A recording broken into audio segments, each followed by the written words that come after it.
Welkom allemaal op het webinar After Dinner met Nancy. Nou, degenen die mij volgen, die weten dat ik op dit moment nu in Denver zit. Ik krijg daar nu een week lang traumabehandeling van Nancy samen met een collega van haar. Zij zijn echt de experts op het gebied van reactieve hechtingsstoornis. En omdat het rond de feestdagen is op dit moment, leek het ons leuk om een cadeautje aan jullie te geven. Nou, en dit cadeautje is in de vorm van een webinar. Dat vonden we super leuk om te doen. Dus bij deze hebben wij nu een uur lang vragen beantwoord en bepaalde inzichten en tools met jullie gedeeld in dit webinar. Ik wens jullie heel veel kijkplezier en warme groetjes van Esther en Nancy. So, I got a few questions from the audience, and I think we go per question. I tell them what they are, and then you can explain your view about it. Excellent. Well, the first question is from Miriam. So Miriam, I really hope you're here. It's about her stepdaughter, and there was a situation where the father, by accident, cut his finger, and he was bleeding, and he needed to be stitched. And the daughter was really in survival mode, so screaming, but also cursing and hitting, and even if the whole situation is already back to normal, so the father went to the hospital, got stitched, and everything should be back to relaxed modus, she will stay in this mode of screaming, crying, cursing. And the question is, how do I deal with that? Okay. So when we have a child that has a problem with the stress is too high and she gets overwhelmed, especially it sounds like blood, because there was another incident with the brother, is too much for her. So we have her build her ability to handle it by practicing. Okay. So we would have 3 or 4 times a day after that where she would the brother and the dad would put some ketchup. Oh. Like they're really hurt. Oh. So she can go crazy and calm down and go crazy and calm down more often to learn how to handle things. And then practice, when somebody's hurt, we go to them, we help them. We don't get wrapped up in our stuff when they need us. We reach out to others. But in the meantime, she has created a lot of havoc for the family and very much stress. Yeah. So we're going to do a little role play. Jasmine is here. Jasmine. Okay, so we'll do, let me move this out of the way. All right. So, yeah, scoot your chair in. There we go. A little bit more. A little bit more. Okay, so we'll pretend that it was Yasmin. It was not Yasmin, but we'll pretend. Okay, so Yasmin, what happened? I cut the finger. No, your dad cut the finger. Oh, your dad cut the finger. You were screaming. I'm screaming. Yes. Good job telling the truth. So then she's not mine, so I would high five. Okay, if she's my child, I would give her a big hug for telling the truth. All right, and what are you going to do nice for your father? An exercise. A chore. A chore. Yeah. Okay, so you're going to help him with a job, okay, that he has to do. So what job does your dad do that you could help him with? You can't go to the office. I can help with the work. Okay, what work at home does your father do you could help with? With fruit, the vegetables. Mm-hmm. That's his work at the office, but at home, to help the family. Je moet een taakje van papa gaan overnemen. Of je moet iets doen om het goed te maken voor papa. Clean the room. Oh, vacuum his room? Oh, okay, that sounds like a good plan. I think he would like that. All right. So when the children take from the relationship, we have them give back by doing an act of kindness. And, at the time, it's needing to deal with the medical emergency situation. So we wouldn't deal with it right then.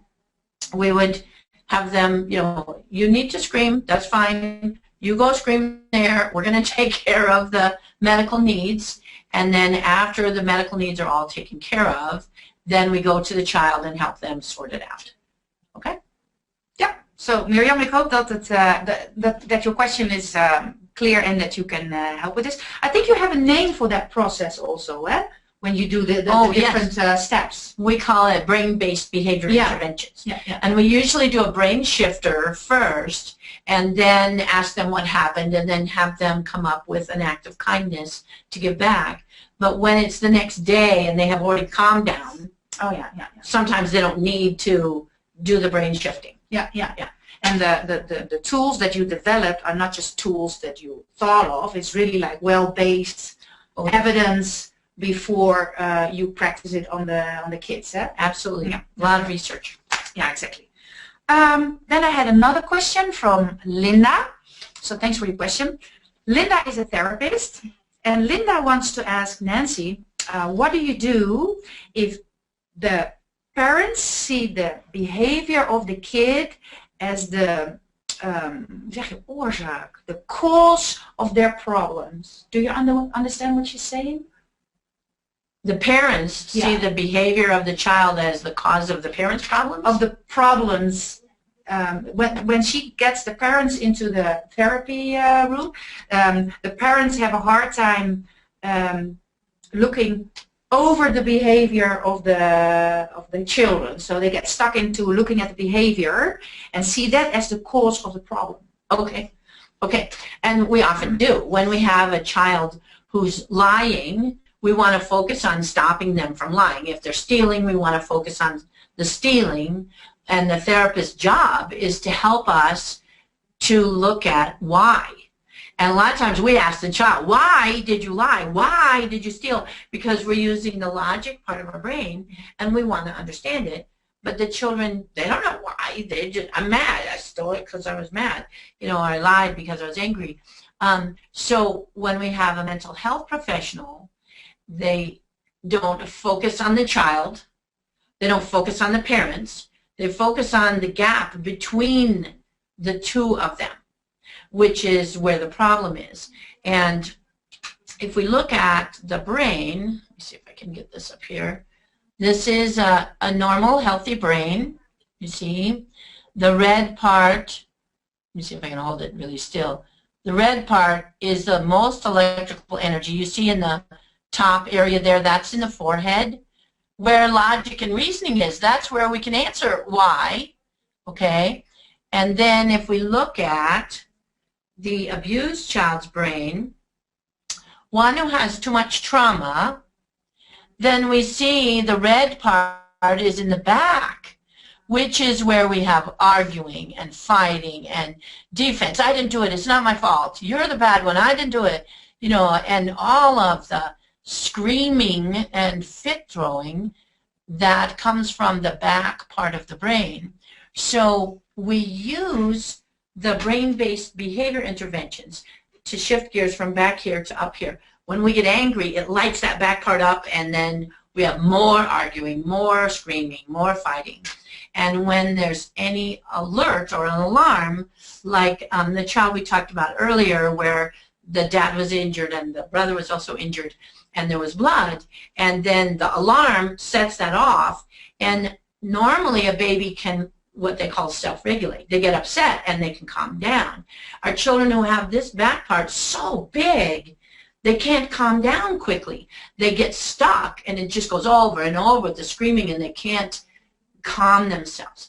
Tiny babies learn to calm their heart when it's pounding and they're scared. They learn to calm it by being held up against mom's heart or dad's heart, not anybody else, but mom or dad's heart. Then their heart hears the parent's heart physically, and their heart goes into sync. So instead of here, it calms, and they learn to get upset and calm, get upset and calm. There's a loud noise. What was that? Oh, mom's not scared. I can calm myself. But when our babies have a trauma base, or they haven't been held enough because they're sick or in the hospital or mom's in the hospital, whatever separated them, they don't learn to calm themselves. And they literally get stuck and they will scream until they have no more energy left. And we have to help them to learn to self-regulate, which is little fun things like, oh, it's ketchup. Oh, my brother's acting. oh, it's silly, but we have to shift from here to here, from survival, I have to fight for my life, this is a big tragedy, to it's just ketchup. Yeah. Okay? Yeah, that's a nice one. And the therapist, it's their job to help the parents to understand that and not focus on here, but getting both parts working more effectively. Yeah, yeah, yeah. And I do want to add something to it. Like most kids, they have the behavior outwards, so at least you can see it.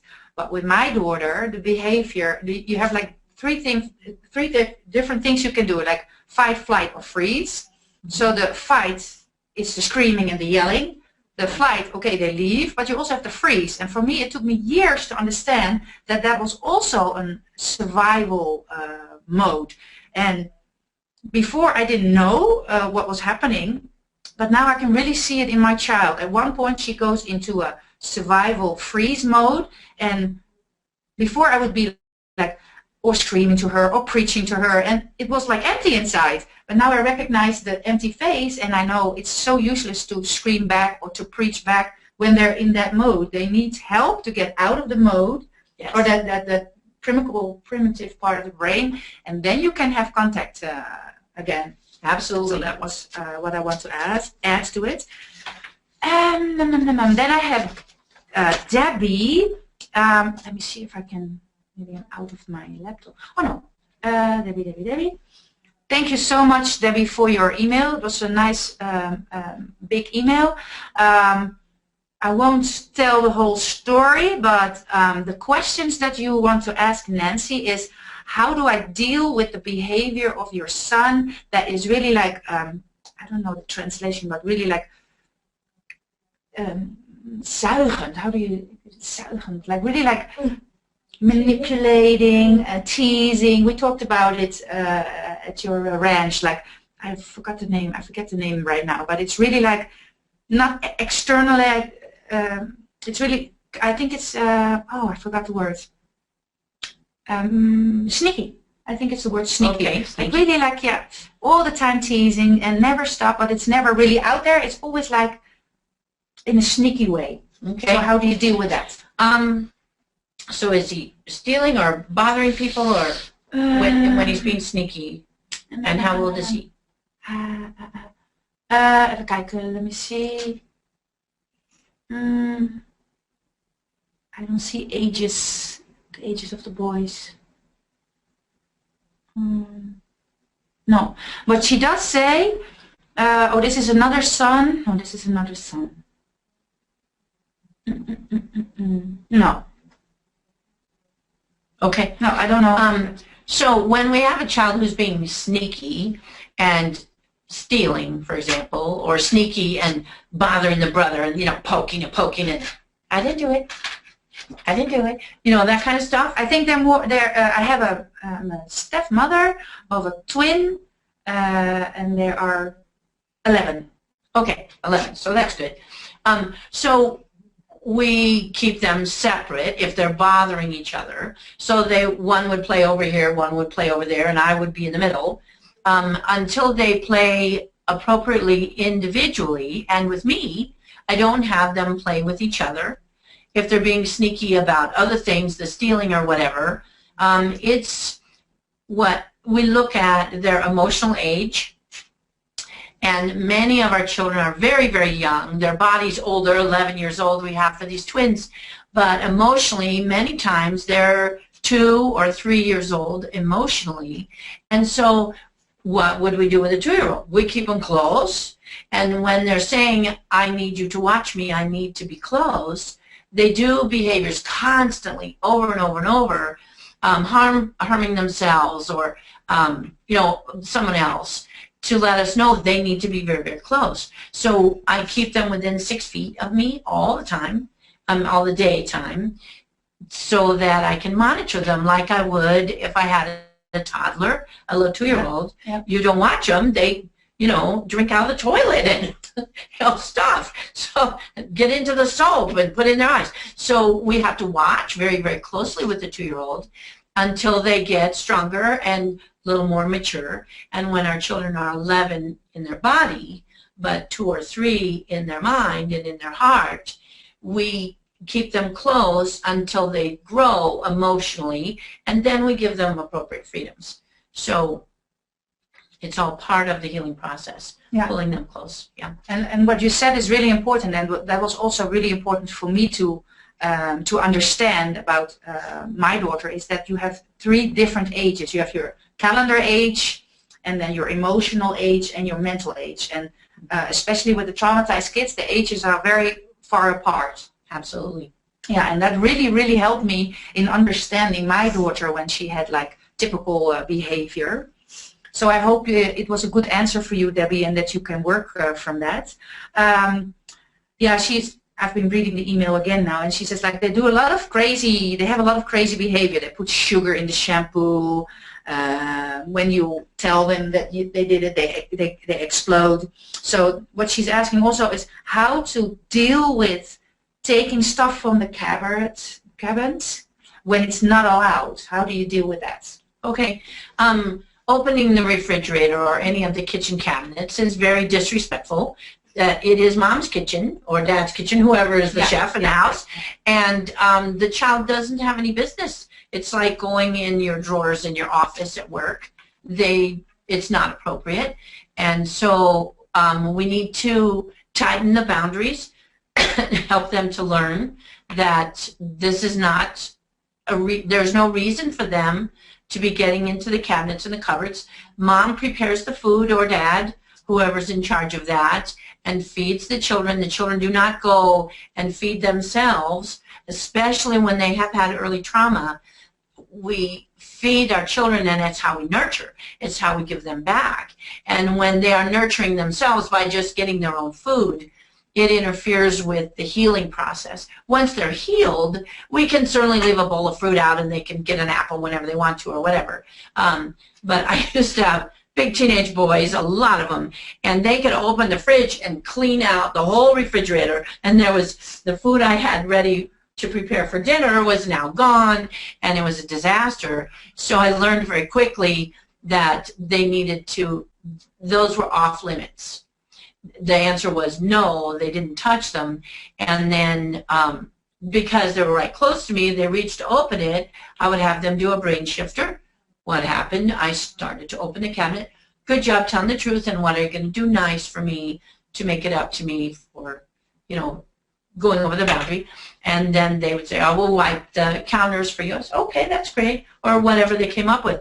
But it was corrected quickly. Just reaching for it was where the correction was, not after they opened it, got the stuff out, and ate it, and then I'm correcting. The correction is when they reach for the cabinet, that's where we stop the behavior. So we want to be very, very in tune.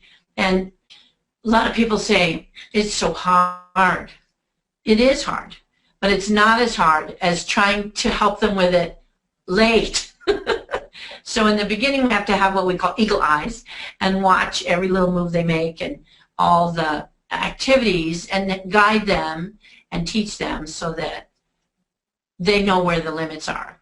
Once they start helping us in the kitchen, because they've quit picking their boogers and putting it in the food and different things. I want clean children, there's no urine going different places, and they follow directions excellently, then I will allow them to come in the kitchen and help me, where they're stirring and I'm putting the things in and they're stirring, and then they can then begin to measure properly, and so they learn how to cook and they learn life skills. But they have to learn skills first before they're going to be in my kitchen, because I have to have things done properly. I don't want the sugar they're putting in the shampoo to go in the spaghetti. Yeah, that's the thing that you also taught me that was really useful, that don't let it go for too long. That's what I did. Oh, she can't help it, she's tired. But now you taught me, as soon, even if it's an eye roll or like, correct it, because if you let it go, it goes from the little movement behavior, disrespectful, to higher and higher. And that's what really helped me with my special kid, but also with my son, which is, he's like healthy attached. But even for my son, it's really good to experience for him, okay, this is acceptable and this is not acceptable, but already on a very small level. I'm going to share one more question from Debbie with you, and that's what kind of therapy, because they did already a lot with the 2 children, and you're not familiar with all the institutes. I know them, but Very dedicated parents. yeah. I can see that from the mail. But she's asking, what can we do in the future for therapy? Now we're in America, and I live in Holland. So, but maybe you can tell something about therapies that you think are very useful. Therapy is very, very important for our children, and unfortunately there in the Netherlands, we have not found a therapist who's trained to deal with children with attachment issues or reactive attachment disorder or even severe trauma. There may be some, we just haven't gotten their connection, but here you are all the way in the United States because you also could not find the right therapy for your daughter. And we need to get more training there for the mental health professionals. I know there are a lot of very caring professionals. We have some that have asked questions that are on the webinar that are looking for answers. How can I help my clients better? We use narrative therapy, which is a style of EMDR, which was developed for the war veterans because they found our children have as much trauma many times as someone who has been to war. So that has been a very helpful therapy, but if they aren't trained in how to do it with children who don't trust, then they will say, hold that thought, watch my fingers, and we have a child who will not hold the thought, who will not watch the fingers, and the therapy is useless, and we've paid money and gone all the way to set the time aside and everything, and it can't work. So we have had to find ways for the therapy to work with a child who will not cooperate, who doesn't think there's anything wrong with them. It's my mother that has a problem. I'm perfect, and until they get healthy enough to see they are the one with the problem, we have to help them. Like, with a little child, we take them to the doctor. We don't say, do you want to go to the doctor? We just take them. So they're too sick to know. And a therapist needs to know how to work with a client who doesn't see any difficulty, that it's their mother. If their mother would just stop asking them to brush their teeth and make their bed and do their schoolwork, then they would be fine. That's what they think. Okay? Well, a loving mother does say you have to wash and you have to make your bed and you have to get your schoolwork and your home chores done. Yeah. So they need to learn to cooperate and follow the leader. Yeah. I want to add a little bit about that, is that the stuff that you have told me, I didn't get in Holland anywhere, but I was lucky to find good therapy, and I discussed it with Nancy. That's a differentiatietherapy and the fasttherapy. You were not familiar with it, with the face therapy. Fetal alcohol. No. Yeah, the still face, the research on it. Yeah, no, I tried to discuss with Nancy about the different therapies, and she was not aware of it. But the therapies that I did was the differentiatietherapy and the fasttherapy, and that did help us a lot, but only until a certain point. And we were also very lucky that we were living in a big city, so at one point we had like 2 years of dagbehandeling.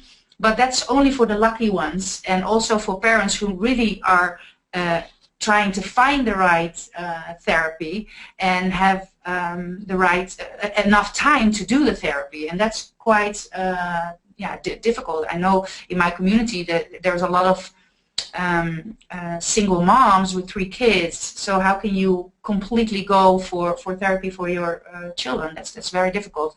So we still have a lot to do. We need more help everywhere. Even in the United States is not enough help.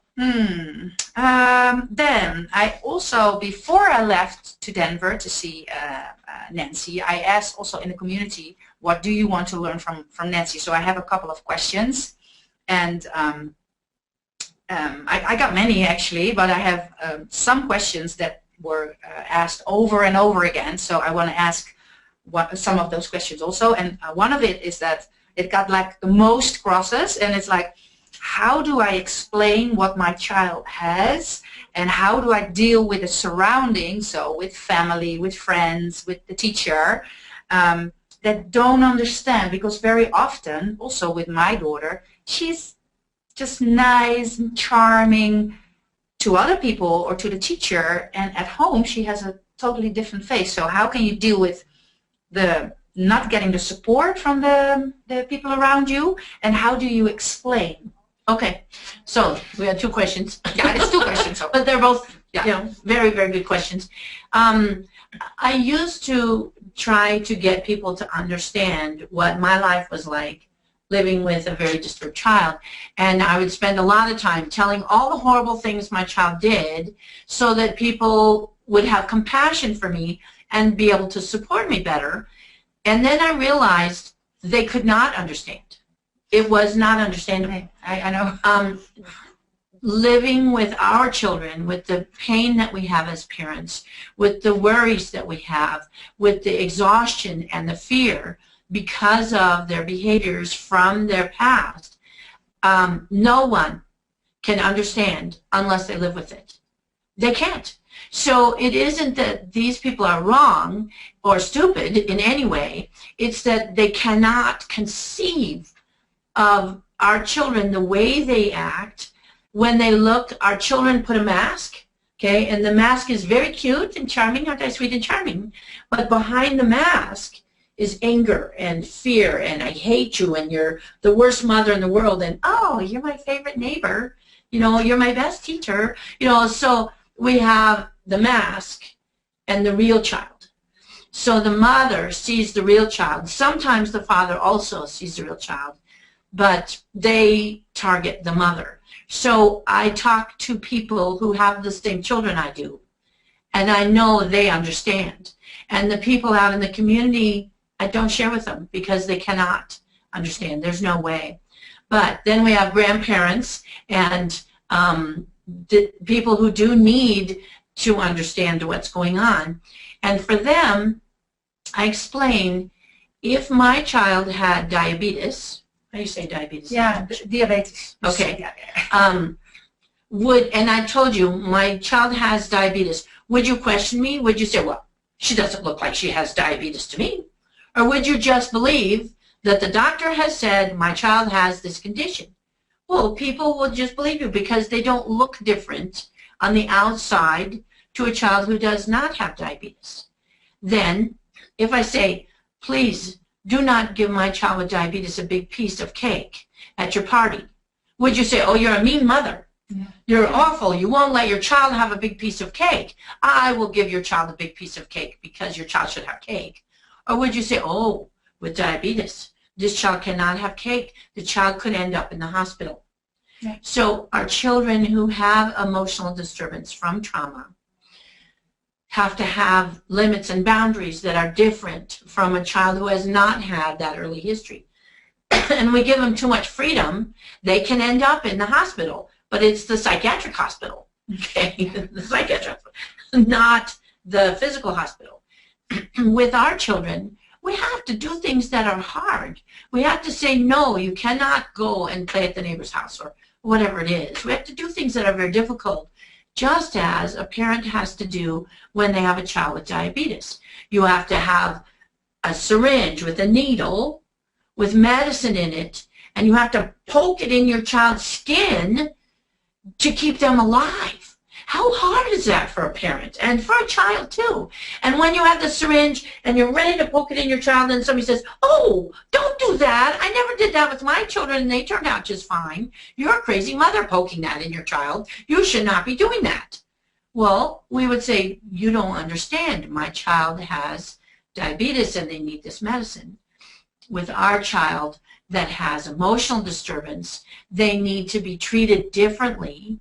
And when we are questioned and challenged, it makes it much harder for us as parents and much, much harder for the children. And it hurts. So when we can explain it that way to grandparents that need to get it, they can go, oh, okay, this makes sense to me. I need to believe you, and I need to trust you that you are a loving parent doing what you believe is right for my grandson or my granddaughter, rather than thinking you're evil or crazy and you are trying to hurt my grandchildren. I need to trust you, love you, and believe in you. And it's like, yep, that would work for me. If you would trust me and love me and believe in me, it would work really well. Because working with a sick child is exhausting and demoralizing, and we feel like bad parents, and we feel like failures, and we feel useless. And then when those that are supposed to love us and support us hurt us more, it makes it unbearable.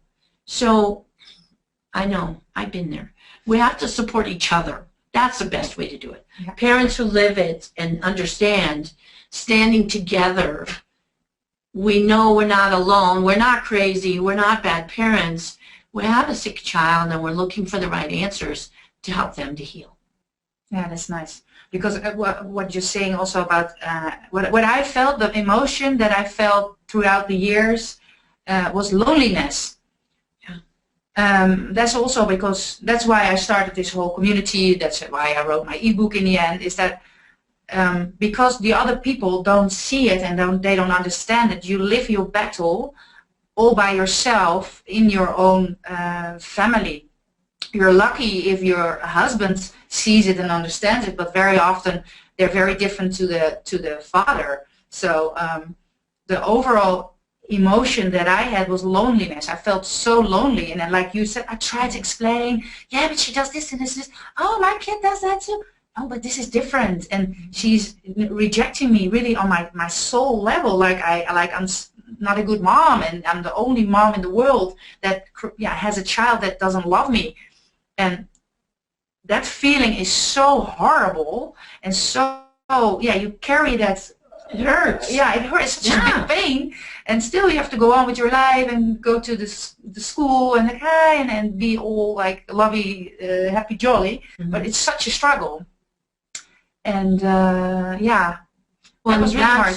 But that's why it's so wonderful that you have built this community. You have 3,000 people Yes. that can talk to each other and understand. Yeah. We're not alone. Yeah. We have all these people who understand us, and we can share thoughts and ideas and come together to help our children to heal. And we can share the victories of, my child didn't lie all day long. Yeah. We have victories like that. Yeah. My child brushed his teeth. Yeah. Oh, she didn't put all her food back on her plate after she ate it. Yay!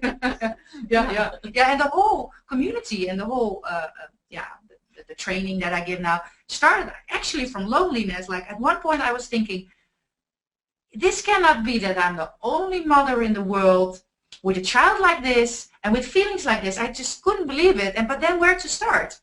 Because in Holland I also found out is that I was lucky with the therapy and the institutes, but I was never connected to other mothers. Because at one point I was like, can we not like have a coffee morning where we can get together? No, privacy. And I was like, privacy? I don't want privacy. I want to have a connection. I already feel so lonely. And then at one point I said, okay, if nobody can create it for me, I'll try to create it myself. And first I started like blogging, and I was like, who wants to read like all these stories, like about my family? But within no time there was followers, and from that I also, because of your content, I created an ebook, Monster in the Class, because I found out that one of the biggest problems that the people in the community have is, at one point the kids go to school. How do you tell the teacher, even if it's a teacher who really wants to help, how do you explain what your kid needs? Because everything needs to be reversed. The whole way of thinking needs to be reversed. And that's why I wrote the book, Monster in the Class. And I don't talk about that the child is a monster, but we call it at home a hechtingsmonster. So it's not the fault of the child, but some creepy monster who went into the classroom or went into your home that is like destroying your family. And that's the reason why I wrote the book. And with the book, I created the community. And it's excellent. It's very really nice. Yeah, it's really nice. Let me see. We have 10 more minutes. I think we covered a lot already. Oh, Did we do line? Sorry? Did we do line? A little bit, Okay. line. Well, we can do lying. And another one is also that I experienced from my own experience, especially in the most difficult years, is that you think you get somewhere. So I call it, because I also blogged about it, 2 steps forward, but then 3 steps back. Yes. And that is really like, oh, you put so much effort into a therapy or into practicing certain thing, and then for some reason, like, they all move back. And the way I describe that is we have this rope of hope, okay? We have hope, and we're hanging on to hope that things can get better, that the child will stop the behaviors and we can have joy and peace again. And then the rope breaks, and we have no hope. And, oh, I can't live like this. It's awful. I can't do this anymore. I can't do it one more day. My child will end up in prison or, you know, some horrible thing. And the hopelessness, the despair of not having that to cling to. So what I did for me, instead of looking at it as 2 steps forward and 3 steps back, I look at it as a roller coaster. Okay, so it's always forward. So we're doing better behaviors. It's good. You know, they're having a good day. They're being kind and respectful. Oh, we got some bad behaviors going on. They're being rude and destructive. Oh, now we're having a good day. So the roller coaster rolls less and less and less until they level out. But I don't do, we went here, we went here. But, oh, no, we're clear back at the beginning. I have to start over because it made me feel defeated. So I see it, we're doing well. We're having a tough time. The child is doing well. The child is doing, and I got off the roller coaster. I stay on the platform, and the child rides the roller coaster, and I watch them, and I help them with what they need, but I don't ride it with them. Okay, we're good, we're good. Oh, no, it's terrible. Oh, it's wonderful. Oh, it's terrible. Ha, ooh, ha, because it was too much. So I got off the roller coaster. I watched the child ride it, but it's a forward roller coaster. And sometimes roller coasters have a loop-de-loop. A loop, yeah. But it's forward. So I needed that hope to always cling to, that my child could get better, because they can't believe in themselves if we don't believe in them. And when we feel hopeless, they have no hope either. They're stuck. So they have to know we believe they can be 100% healthy, that they can be the superstar that they were born to be. And when we believe in them, they can believe in themselves, and we see steady progress. But when we lose our hope, it's bad for everybody. So roller coaster. Yeah, well, thanks. I'm learning something as we doing the webinar. Nice, nice. Yeah, maybe we can, maybe you can share something about lying, because that's like a big, big. It's very, very big. And some people say, well, just don't ask them and then they won't lie. You know, is it Tuesday? No, it's Wednesday. They lie about everything. Some of them, it like becomes their hobby. Like some people play the tuba, and our children lie instead of playing the tuba. So I do ask them, did you take that? You know, or where is my cell phone? You know, whatever. I do ask them so that they can learn to be honest. No matter what, I want them to be honest. I used to get angry. When they would lie to me, I was, don't you lie to me, get over, you know. Yeah. I found very quickly that makes them lie more, and it activates that back part of the brain, so I was just defeating myself. So I had to stop getting angry. And that doesn't make sense. I want you to get happy when your child lies. Sounds like you're crazy. But what I did was I looked at what is it that is good about what the child has to have to be able to tell the truth. To lie. In order to lie, a child has to have courage, right? That's a lot of courage. To stand up to an adult and lie takes some courage, and courage is a good thing. They have to be able to think very quickly to come up with the lie. Quick thinking is a good thing. They have to be creative to come up with the great huge tale they just made up, okay? They have to have a good memory to keep the story straight. They have to be very good actors or actresses to, oh, I didn't do it. I really didn't do it. I would never. Great acting skills. Okay, and there's other things as well, but those are all very good skills that can help a child to be successful in life.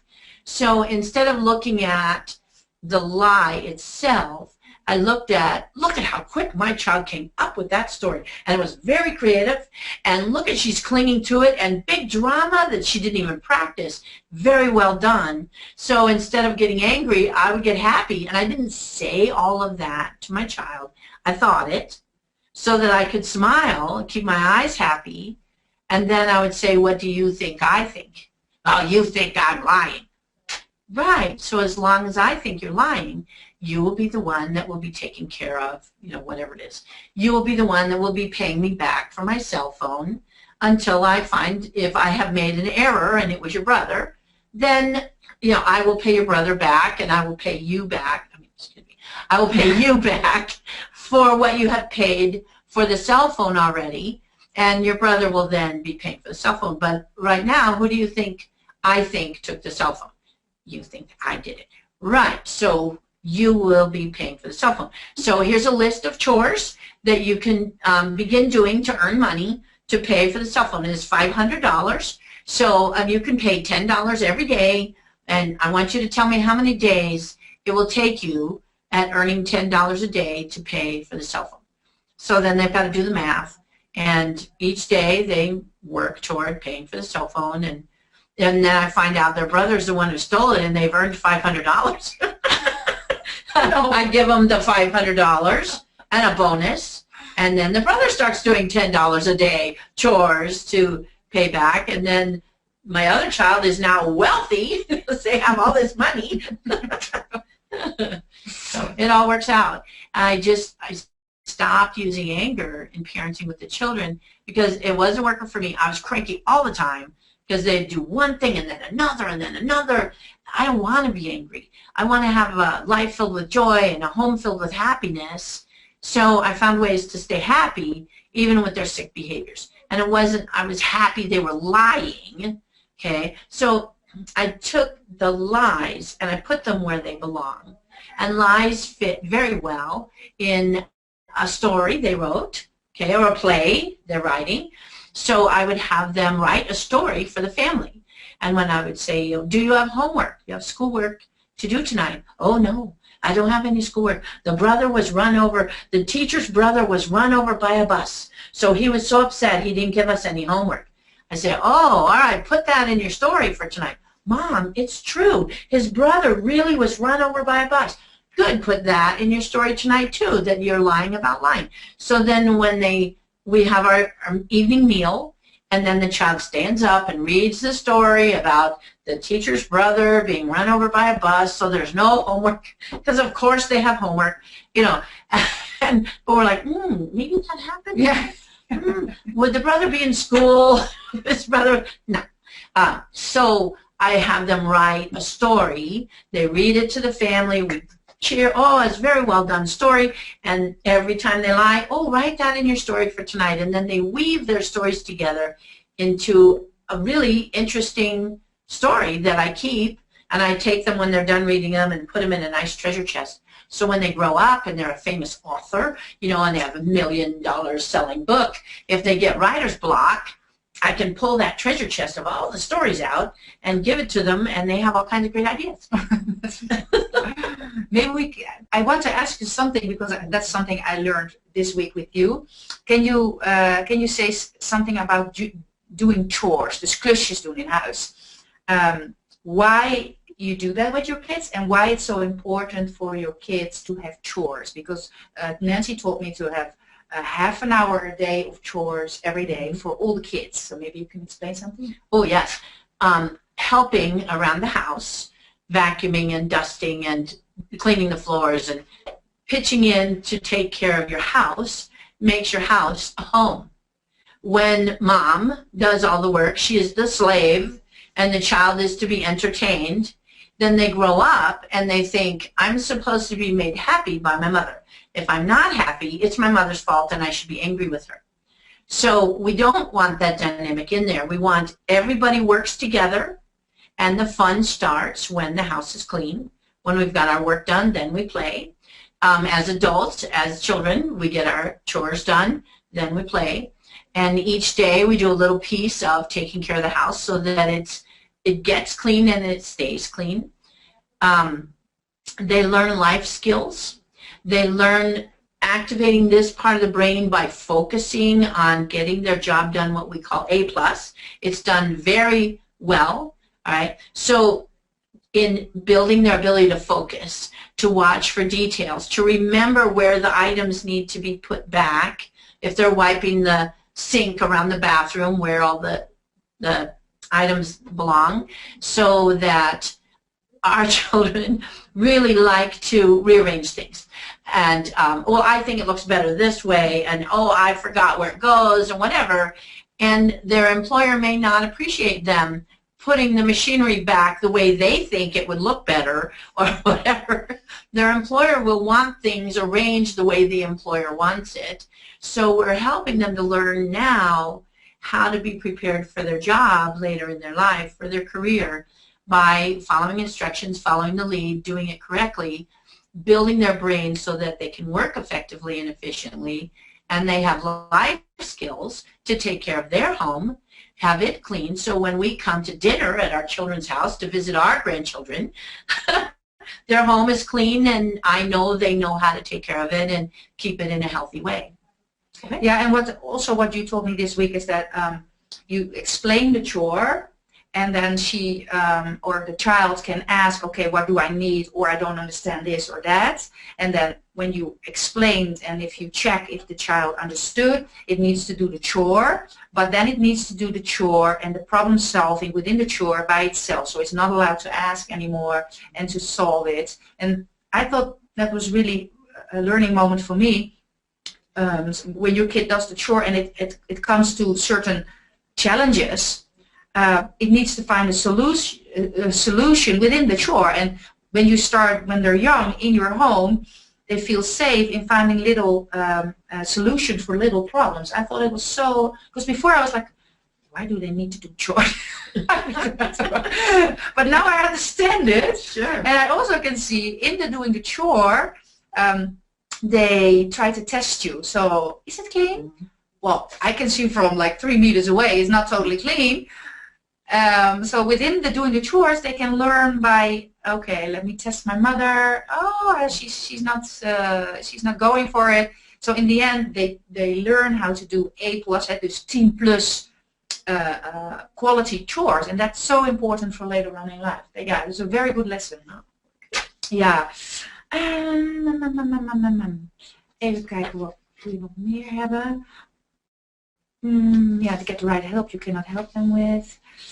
Did we say, because I have a lot of Red Crosses with a big problem, and I have that too with my daughter, is that when you don't give them attention, they want all the attention, and when they do get the full attention, they reject. So aantrekken en afstoten. So do you understand what I'm saying? So how do you deal with that? Because as a mom, you have the longing for the closeness and the loving, and they reject it. But then when you deny them, or when you're like all fed up with them, they want to have your attention. So as a mom, you go crazy. And they are kind of the opposite of what you expect with a normal, healthy child who has had trauma. They don't do that, but ours do, and people don't understand. So I know my child is sick, and I don't get angry for their behaviors. When I go to hug them and they get stiff, I cuddle them, I rock them, I say, oh my goodness, you're so stiff. It's a good thing you have an awesome mom like me to help you to soften up. So I get playful and fun with it, instead of you get stiff when I hug you because you're rejecting me and I don't deserve to be rejected. And I do that self-talk. It keeps me angry and cold, so I get playful and warm. And when my child is doing things to push me away, like they roll their eyes, okay, that parents, yeah. So instead of me being pushed away and the child controlling me by, ooh, don't you talk, and I lean back, I get closer and I say, oh my goodness, your eyes, they're rolling around in your head. Let me help you. Okay, look up, look over here, look down, look. We'll do like some exercises to get, so I get closer and I get playful. And then you know when you have a child who rolls their eyes, when you turn to walk away, they're going to do the whole same thing again. I said, oh my goodness, your eyes are rolling around in your head again. Let me help you. Look up, look over here, look. And we'll do that 5 times. I say, big hug. I say, it's a good thing you have a mom like me to help you with that because your eyes have gotten really weak. And do they do this in the Netherlands? Yeah. Okay. The middle finger, when they put their middle finger out, they do it. So, you know, I'm get all angry. And so I get closer. Oh, let me check. Oh, there must be a cramp in your finger. It got all stiff and stuck up there. You know, I want you to do some exercise. Snap, work some of the kinks out of there. Yeah. See if you can work that out. Oh, yeah. My goodness. That was very stiff. It's a good thing you have a mom like me to help you. So they want us to get angry and move away. I get happy and I move toward them and I touch. And then, you know, when you have a child that does that, you turn to walk away, their finger's going to have another cramp real quick. Then you go, oh my goodness, it's cramping again. Get some exercise. So I don't let their sickness control our relationship. Where they get stiff, I get warmer and softer until they get warmer and softer. And when they're working to make me angry, you know, then I see that and I intentionally will do the opposite. So I learned how to be oppositional by some of the best. Yeah, that's a good one. That's what you also taught me with the eye rolling. I did that, and what Jasmine also does, like, and I always say, that's a good thing. Keep breathing, keep breathing. It's like, and then at one point it stops because it's no power anymore. Yeah, absolutely. And another thing that comes up to me now is that, and I'm very bad at that. We as moms at one point forget all about ourselves until we turn into like burnout, depression, and how can we, deal with that, or how can we help ourselves? That is very, very important. You're so right, Esther. We have to fill ourselves up or we run out of fuel to give.